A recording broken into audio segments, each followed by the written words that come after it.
માતાની નજર ચૂકી અને કાવ્યાંશે પોતાના નાકમાં રાજમાનો એક મોટો દાણો બહુ અંદર ઘુસાડી દીધો. પહેલા તો માતાને સમજમાં ના આવ્યું કે થયું શું છે, પરંતુ જ્યારે કાવ્યાંશ નાક મસળવા લાગ્યો અને લોહીના ટીપા દેખાયા તો તેને વાત સમજમાં આવી ગઈ. આજનો વિષય નાકમાં કંઈક ફસાઈ જાય ત્યારે પ્રાથમિક સારવાર, first aid for foreign body in nose. તો કાવ્યાંશના નાકની અંદર ફસાયો છે રાજમાનો દાણો. તેને પીડા થઈ રહી છે અને એક નસકોરું બંધ થઈ જવાથી તે પરેશાન છે. એવામાં નાકને આ રીતે ઉપર કરીને ટોર્ચની લાઇટમાં જુઓ. અંદાજ લગાવો અંદર શું ફસાયું છે અને ક્યાં ફસાયું છે. સ્થિતિની ગંભીરતા સમજો. જો બાળક રડી રહ્યું હોય તો તેને શાંત કરવું જરૂરી છે. રડતી વખતે બાળક હિપકા ભરે છે અને તેના કારણે ફસાયેલી વસ્તુ વધુ ઉપર ખેંચાઈ જવાનું જોખમ છે. તો જોઈએ કે આ સ્થિતિમાં પ્રાથમિક સારવાર કેવી રીતે આપશો. કેટલીક ગંભીર સ્થિતિઓ જેમાં જરા પણ સમય વેડફ્યા વિના હોસ્પિટલ અથવા ENT નિષ્ણાંત એટલે કે કાન, નાક અને ગળાના ડોક્ટર પાસે લઈ જવું જરૂરી છે. જો બટન, બેટરી અથવા લોહચુંબક ફસાયું છે, કોઈ અણીદાર વસ્તુ ફસાઈ હોય, ફસાયેલી વસ્તુ બહુ અંદરની તરફ હોય અને ટોર્ચની લાઇટમાં પણ ના દેખાઈ રહી હોય, તો નાકમાંથી વધુ લોહી વહી રહ્યું હોય, શ્વાસ લેવામાં મુશ્કેલી હોય, એટલી પીડા થઈ રહી હોય કે બાળક રડવાનું બંધ ના કરતું હોય. પરંતુ જો ફસાયેલી વસ્તુ થોડી નીચે છે અને તમને સ્પષ્ટપણે દેખાઈ રહી છે તો તમે પ્રાથમિક સારવાર આ રીતે આપો. પહેલી સ્થિતિ, બાળક મોટું છે અને તમારા નિર્દેશોનું પાલન કરી શકે છે. ખુલ્લા નસકોરાને આંગળીથી દબાવીને બંધ કરો. મોઢેથી શ્વાસ લો અને પછી અવરોધાયેલા નસકોરાથી જોરથી શ્વાસ છોડો.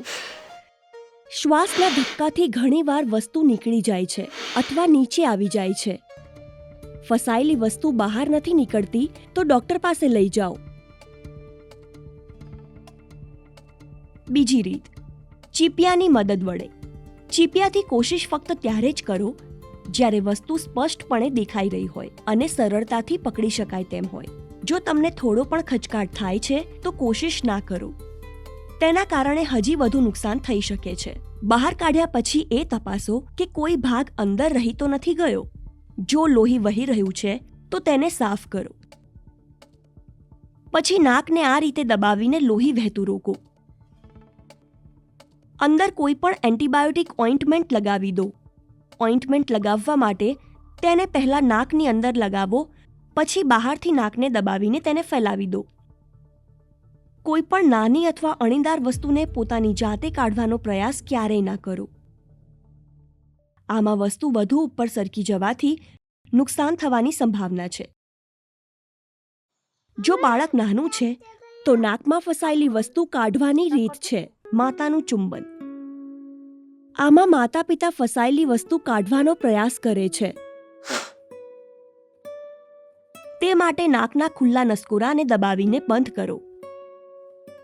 પછી પોતાના મોઢાથી બાળકના મોઢાને બંધ કરો અને જોરથી ફૂંક મારો. આમ 2-3 વાર કરો. ફૂંકના બળથી ઘણીવાર વસ્તુ બહાર આવી જાય છે. ક્યારેક બાળકના નસકોરામાં કોઈ વસ્તુ ફસાયેલી હોય છે અને તેની આપણને ખબર જ નથી હોતી. તો આ લક્ષણ બતાવે છે કે નાકમાં કંઈક ફસાયેલું છે.